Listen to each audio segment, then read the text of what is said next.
Bonjour à toutes et à tous, c'est Émilie d'Astro Intuitive. Je vous retrouve pour la vidéo concernant la prochaine nouvelle lune qui aura lieu le 4 novembre. On va voir ensemble quelles sont les énergies spécifiques pour ce moment et puis surtout comment on peut l'utiliser finalement pour avancer. On va essayer de comprendre quelles sont peut-être les questions que nous pose ce moment et comment on peut l'utiliser pour avancer dans nos chemins de vie respectifs. Alors, déjà, on va situer cette nouvelle lune. Donc, elle se passe le 4 novembre. Elle est dans le signe du Scorpion. Le soleil et la lune vont se rejoindre sur le 12e degré du signe du Scorpion. Et ça se passera à 21h15 en temps universel. Ça va donner 22h15 pour la France. Dans cette nouvelle lune et dans cette vidéo, on va beaucoup parler du signe du Scorpion parce que forcément, une nouvelle lune, si vous voulez, elle va donner une impulsion dans ce signe. Elle va comme nous charger en fait collectivement de ce signe. Et si on veut bien avancer dans cette période, eh bien on est obligé de comprendre profondément ce qu'est l'énergie du Scorpion et ce qu'elle nous demande. Et cette nouvelle lune fait partie, je pense, des nouvelles lunes les plus intenses de l'année. Pourquoi? Déjà par son signe, le Scorpion, chaque année quand on passe dans ce tunnel ou ce passage d'un mois du Scorpion, c'est toujours très intense, surtout sur le plan intérieur, pas toujours sur le plan des événements, je vais y revenir. Mais en plus de ça, outre le Scorpion, en plus de ça, eh bien, cette nouvelle lune, elle se fait l'écho du carré entre Saturne et Uranus. Mais pour dire les choses plus simplement, eh bien, elle se trouve en aspect avec d'une part Uranus à l'opposition en Taureau et elle est également en carré à Saturne dans le signe du Verseau. Donc, si vous voulez, cette nouvelle lune, elle se fait le témoin. Elle nous montre en fait de quoi parle ce carré Saturne-Uranus. Si dans votre thème, vous avez des planètes natales qui sont dans les signes fixes que sont le Scorpion, le Taureau, le Lion ou le Verseau aux alentours de 10 degrés, 10, 12, etc. Vous êtes dans une période actuelle où vous recevez fortement ces énergies de Saturne et d'Uranus et donc cette nouvelle lune, si vous voulez, eh bien, elle active tout ça et elle peut être un accélérateur justement de certaines questions importantes qu'on vous pose cette année. Sinon, pour tout le monde, ça reste un moment de cette nouvelle lune nous parle de métamorphose, nous parle de mise à jour. Quelle est notre prochaine mise à jour? C'est quoi la prochaine version? Mais attention, il faut un petit peu s'accrocher pour aller vers la prochaine version. Et puis, ça nous parle aussi du facteur temps et du facteur empêchement, du facteur responsabilité qui vient lui freiner ou contrecarrer cette force d'évolution à l'œuvre. Donc c'est pas très facile à recevoir parce que à la fois c'est comme avoir le pied sur l'accélérateur et ça c'est l'énergie d'Uranus, je vais y revenir, et en même temps le pied sur le frein, ça c'est Saturne. On est pris entre le marteau et l'enclume. C'est vrai à un niveau personnel et c'est particulièrement vrai aussi à un niveau collectif. Nous sommes dans une période avec des forces très contradictoires qui s'opposent et qui créent des tensions au niveau de la société. Et cette nouvelle lune pourrait activer encore plus fortement ces tensions. Dans cette vidéo, je vais parler surtout du plan personnel parce que je crois que le plan collectif nous échappe. Je pense qu'on le voit bien actuellement, nous marchons le chemin. Mais donc ce qui va m'intéresser ici, c'est surtout le plan individuel parce que là-dessus, tout le monde peut retrouver sa part de liberté et sa part de responsabilité. Dans la dernière vidéo, je vous parlais du carré entre la pleine lune, le soleil, et Pluton. On avait Pluton qui était actif et un carré c'est un aspect de tension ou d'intensité et je vous expliquais qu'on rentrait dans un moment de nettoyage, de transformation, de métamorphose. C'était la première étape, on va dire, à ce qui arrive ce mois-ci puisque en rentrant dans le signe du Scorpion, nous continuons de fait ce travail. Pourquoi? Quel est le lien? Eh bien en fait Pluton c'est la planète maîtresse du Scorpion. Donc ce sont des énergies similaires, ça nous parle de la même chose. Quand le soleil rentre en Scorpion, c'est un moment... Bon, il y aurait plusieurs choses à dire, mais si vous voulez, déjà, on va déjà commencer par là. Chez les Celtes, en fait, l'entrée du soleil en Scorpion va correspondre avec la fête de Samhain. Cette fête, en fait, elle marque un passage très important dans l'année qui est le passage dans la période sombre. Qu'est-ce que ça veut dire la période sombre? C'est pas forcément une mauvaise période, mais une période sombre, ça veut dire que le soleil dehors décroît et donc que nous rentrons dans nos maisons et que donc nous allons commencer un travail plus intérieur, plus introspectif. Le soleil en Scorpion, il dit exactement la même chose. Il dit, nous sommes dans une période de l'année où, ce mois-ci, ce qui est intéressant, c'est de pouvoir aller explorer, de pouvoir aller regarder ce qu'il y a à l'intérieur et de le regarder d'une manière qui est intense, qui est lucide, qui est sans faux semblant, qui est parfois dérangeante, mais bref, de faire vraiment une exploration courageuse, je dirais, de nos psychés. Donc c'est ça la proposition du soleil en Scorpion. Maintenant, pour qu'on aille vers ça, assez souvent il se passe certaines choses. Ce qui se passe, c'est que il peut y avoir des événements, somme toute, pas toujours très significatifs, pas très importants, mais parfois aussi, ça c'est possible que oui. Mais ce que je veux dire par là, c'est que ces événements, en fait, ont une forte portée émotionnelle. C'est un moment où, quand le soleil est en Scorpion, notre sensibilité peut être accrue, et puis il y a une forme d'intensité dans comment on perçoit les choses. Cette intensité, en fait, elle a pour but, justement, c'est comme un signal d'alarme, c'est ce que je vous expliquais déjà la dernière fois, elle a pour but non pas de s'arrêter à cet événement extérieur et puis de vouloir, je sais pas moi, peut-être aller dans le monde avec cette intensité. Non, le but du Scorpion, c'est de prendre ce déclencheur émotionnel et de pouvoir descendre en soi-même et d'essayer de comprendre pourquoi c'est intense pour moi, pourquoi je ressens ça, etc., etc. Bref, l'intensité émotionnelle devrait être le point de départ à cette exploration intérieure. Le piège, je dirais, quand on est dans une période Scorpion, c'est d'attendre justement beaucoup de l'extérieur, d'attendre une certaine stimulation émotionnelle, d'attendre des événements très, très intenses. Il peut y avoir aussi une exigence émotionnelle qu'on peut avoir, qui fait qu'on exige certaines choses de certaines personnes, on a très envie de certaines choses, ou on a très peur de certaines choses. Bref, ce que vous voulez, mais il y a toujours le trait qui est devant, ce qu'on ressent. Et ça, c'est le piège du Scorpion, c'est d'être dans une forme d'attente ou d'exigence par rapport au monde extérieur, parce qu'on n'a pas de prise sur le monde extérieur, et que très souvent, quand on est dans la période du Scorpion, alors peut-être que je me trompe, mais très souvent, justement, le monde extérieur ne renvoie pas beaucoup de choses, il ne se passe pas grand-chose en fait, mais c'est fait exprès, parce que le but, c'est pas d'être nourri extérieurement par une forme d'intensité, c'est plutôt d'aller voir à l'intérieur ce qui se passe et de comprendre.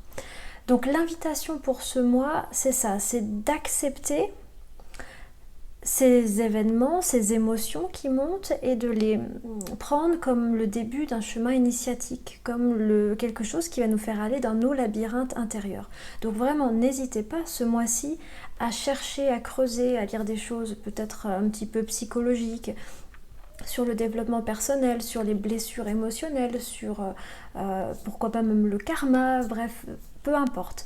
Ce qui est intéressant, le but profond, le but spirituel du Scorpion, c'est une énergie qui cherche à trouver la cause profonde. Tant qu'on ne trouve pas la cause profonde, on reste bloqué au niveau de l'émotion et au niveau de l'exigence, etc.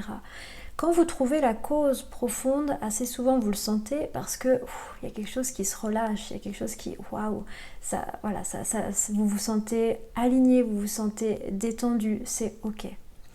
Donc voilà le but pour nous ce mois-ci, c'est d'être des explorateurs de nos psychés, de nos mondes intérieurs.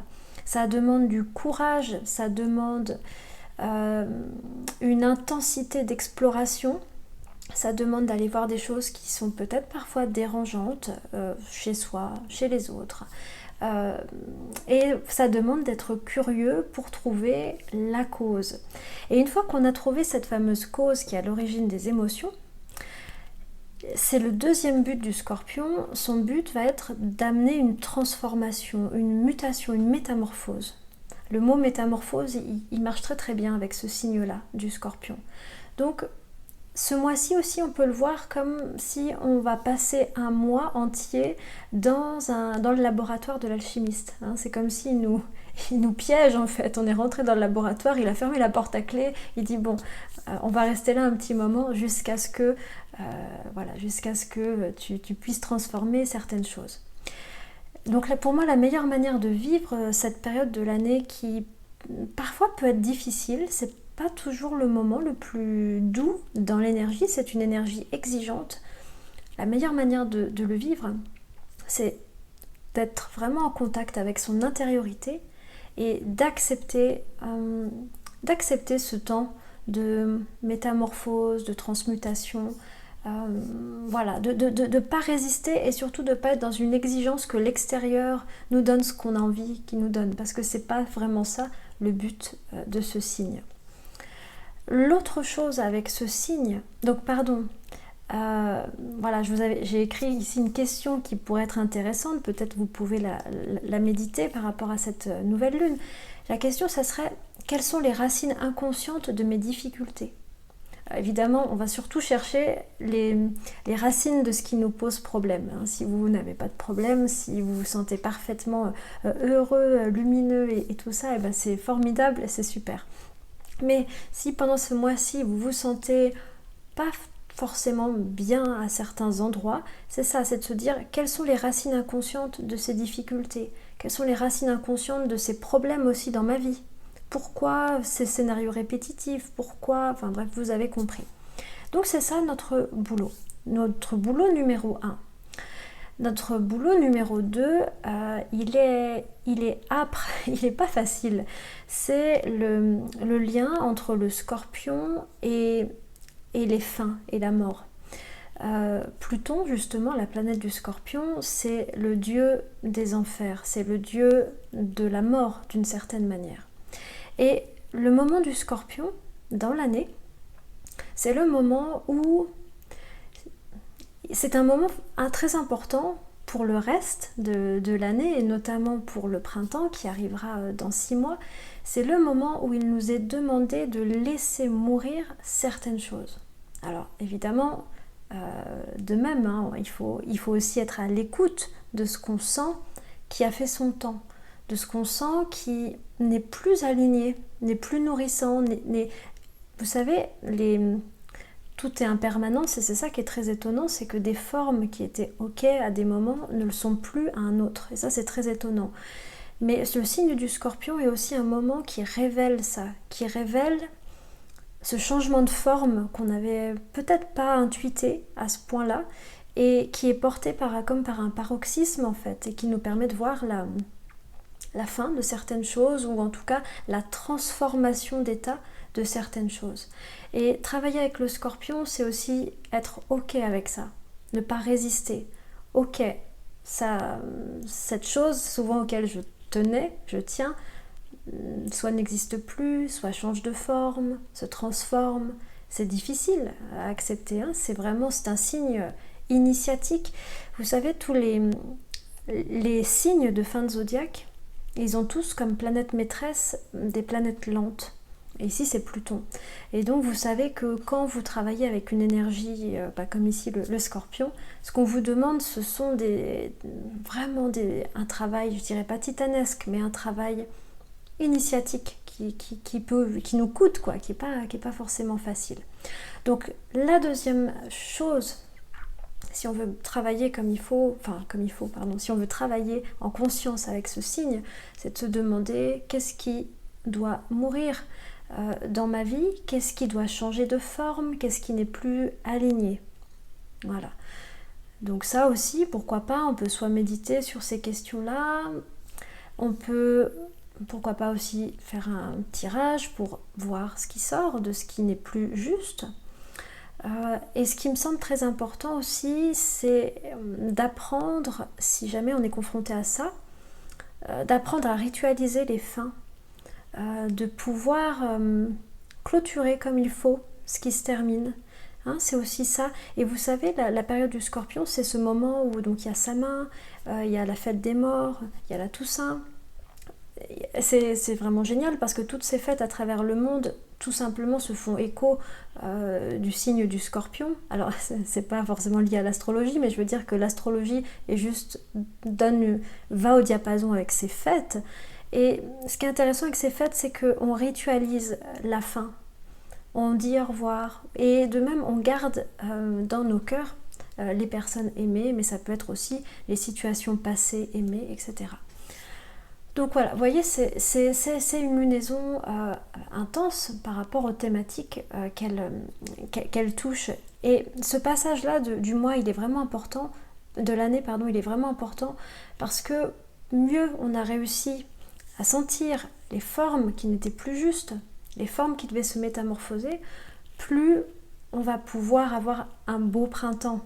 Un printemps qui sera aligné, qui sera plein, qui sera vraiment nourrissant. Et plus on a résisté, plus on va ramener avec soi des choses dans le nouveau cycle qui peut-être rendront peut-être la floraison un petit peu plus entravée, mais voilà. Ça, c'est rien que pour le signe du Scorpion, mais alors on va continuer, on va regarder un petit peu le reste. Alors cette nouvelle lune, elle est vraiment puissante parce que au moment de la nouvelle lune, nous avons une opposition exacte, vraiment très très précise à Uranus. Uranus dans le signe du Taureau qui est opposé au Soleil et à la Lune. On est à 0 degré 0,6 d'exactitude, c'est hyper précis. Ça veut dire que cette nouvelle lune nous amène une décharge uranienne, waouh, hyper puissante. Alors, une décharge uranienne, qu'est-ce que ça veut dire ? Uranus, c'est la planète dont le but est, c'est ce que je vous disais au début, est la mise à jour des formes, justement, la mise à jour de nos chemins de vie, des formes, quelles qu'elles soient. Cette mise à jour, elle se passe souvent d'une manière fracassante, c'est vraiment très étrange, c'est tout à fait l'inverse de Pluton. Si je vous explique, Pluton et Uranus sont deux planètes liées au changement, mais elles ne fonctionnent pas du tout pareil. Pluton, c'est vraiment ce que je vous disais, on va faire un travail intérieur et puis au bout d'un moment, on va trouver la cause et on va métamorphoser. Donc c'est souvent un long processus qui amène au changement.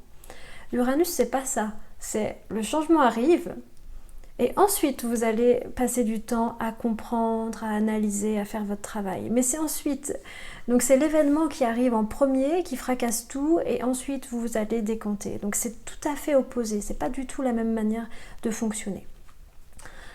Là, ce que ça nous dit, c'est que cette nouvelle lune nous propose une mise à jour de l'univers.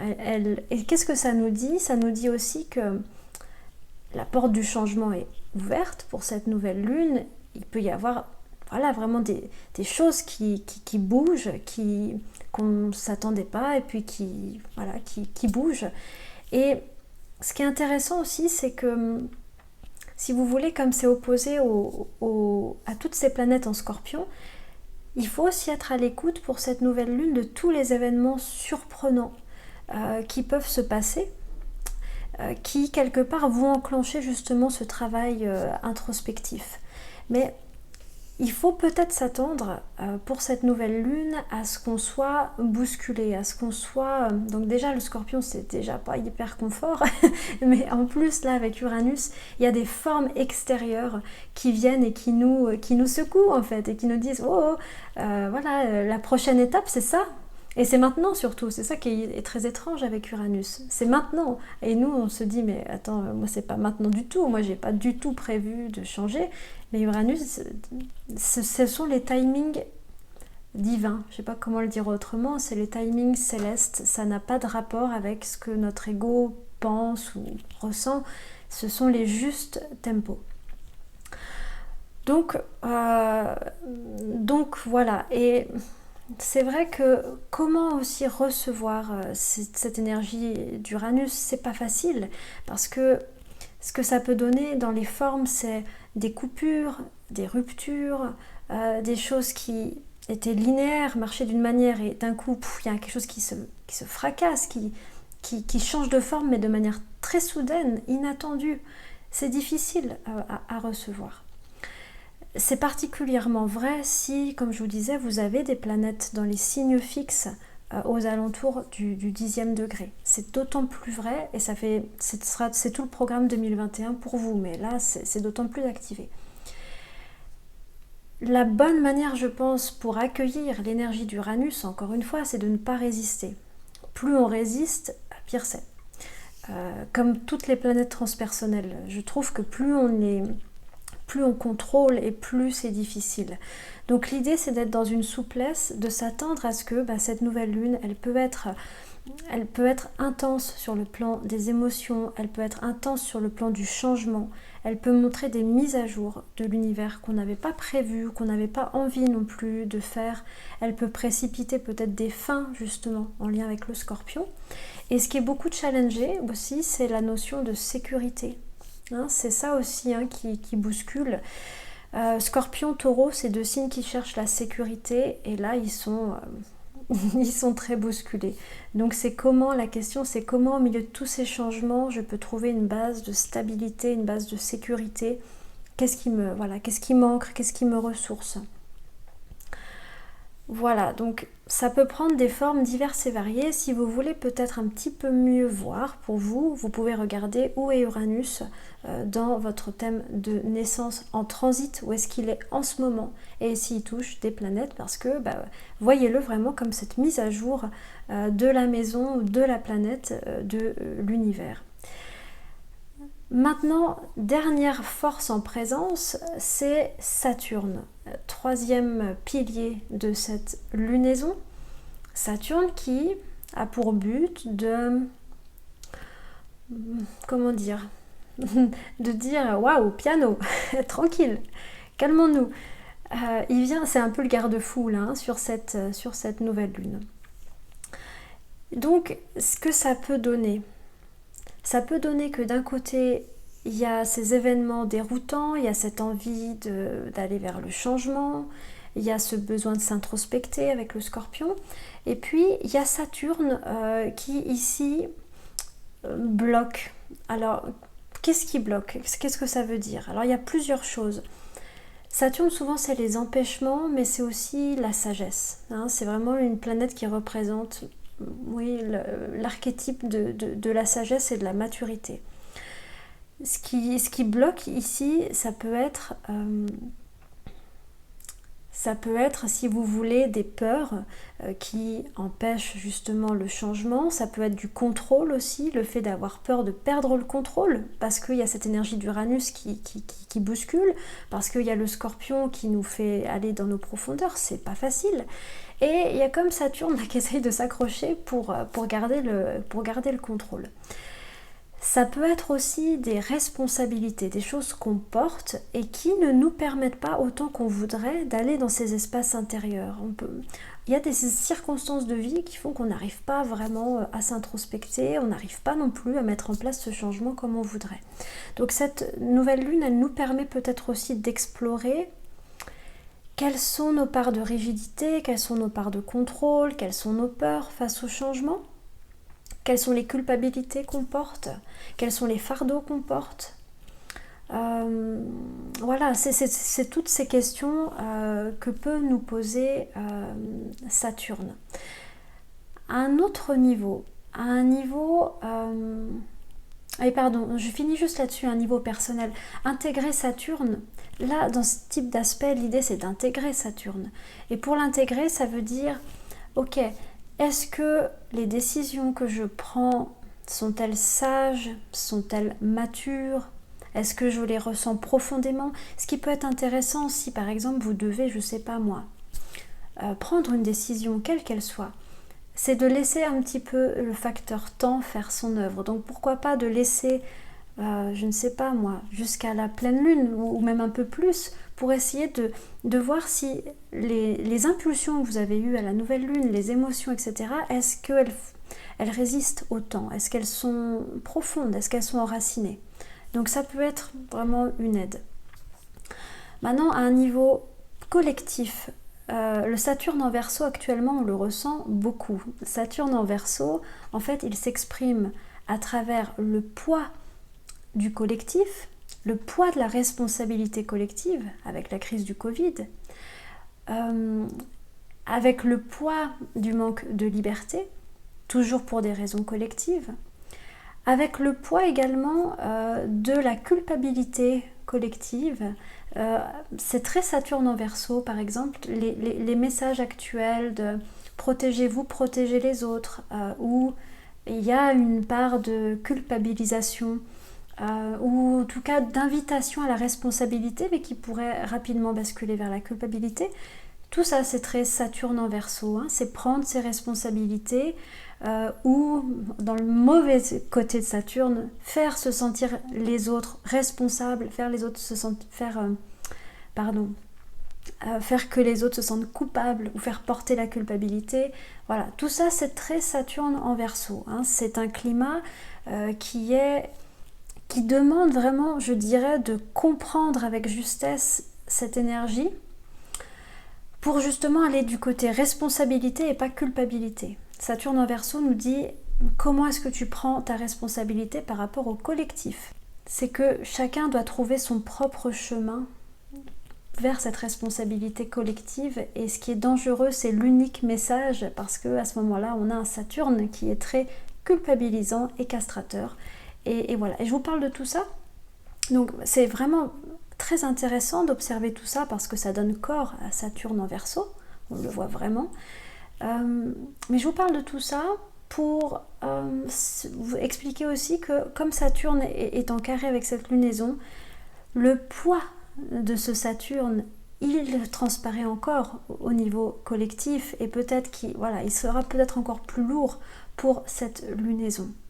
Donc la manière, je pense, de guérir aussi au niveau collectif ce Saturne en Verseau, c'est que chacun s'éveille à une juste responsabilité et fasse attention ni à ne pas se culpabiliser et à ne pas culpabiliser les autres, parce que ça c'est quand même c'est le côté dévoreur de Saturne.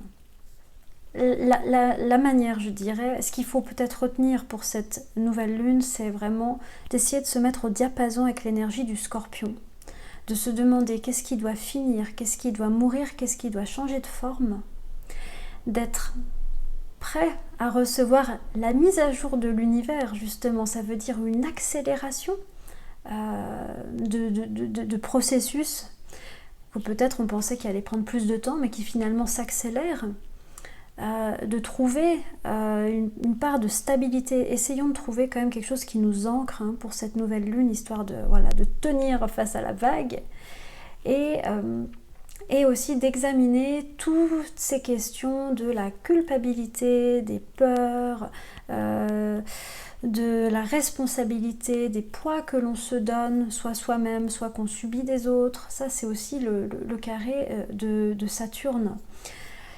Donc voilà, et je finirai juste là-dessus sur Saturne en Verseau. Il m'apparaît de plus en plus fort que, si vous voulez, quand Saturne est dans un signe, il nous empêche de vivre ce signe. Il nous en empêche pour qu'on le comprenne bien et qu'on force le chemin quelque part pour finalement retrouver ce signe. Et actuellement, bien, c'est vrai que ce signe du Verseau, il est quand même très entravé. Le Verseau, c'est la liberté. Le Verseau, c'est la fraternité, c'est la communauté, c'est le fait de se sentir égaux, frères et sœurs, humains à égalité. Et actuellement, eh bien, Saturne crée un empêchement, et cet empêchement rend encore plus précieuses en fait ces valeurs. Et voilà, et c'est aussi à nous de les trouver en nous. Qu'est-ce que c'est que la liberté? Qu'est-ce que c'est que... Quel type de société j'ai envie de vivre, j'ai envie de créer? Quel type de rapport j'ai envie d'avoir avec les personnes autour de moi?